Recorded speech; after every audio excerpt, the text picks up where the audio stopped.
Pop quiz. What's the worst thing about failure? A. Not having what you want. B. Having wasted your time and effort. Or C. The shame of defeat. Answer D. People who didn't fail. Unless you're a good person, I guess. Hope you fucking do.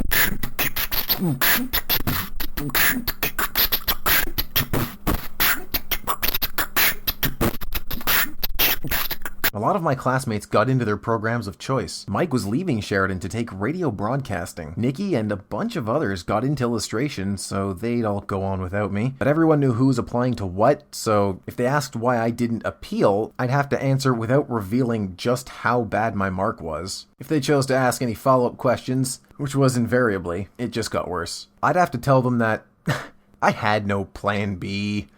No little, I'll go stay with my uncle in Tibet. Maybe backpack around Mongolia for a year, who knows? None of that shit. At least they weren't asking the smart questions like, gee Dave, don't you think you should have put forth a real effort in painting class instead of wandering aimlessly for 3 hours and then rushing to finish your work the night before it was due in your basement until 4 a.m.? Cause I would've fucking killed him. So what the fuck was my problem? Well, I focused all year on getting high marks. Now, let me give a heads up to anyone thinking about a career in art. No one gives a shit about your grades.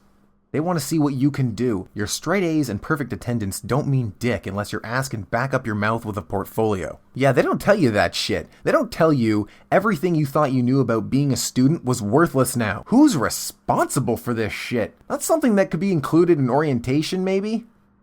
Just saying. So I slunk around from class to class, doing my best impression of a Victorian-era child. Seen and not heard, but also not seen. And I know we all know this, but turns out long-distance relationships are not fun. It's like a game of hot potato with a live grenade that's had the pin removed and you're standing in a bucket of sharks in a volcano. It's just a matter of time before one of you breaks up with the other. So my girlfriend and I broke up.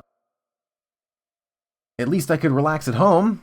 Nah, things at home sucked for a while too. We weren't really sitting together at lunch as much, keeping water cooler talk to a minimum. I mean, that fight wasn't just about having to fetch a car. Not really. Got nothing.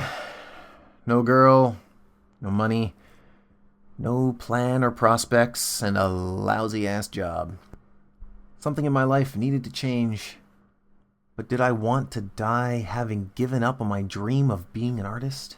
Without really having tried? So, that's it. I resolved I would re-enroll in art fundamentals.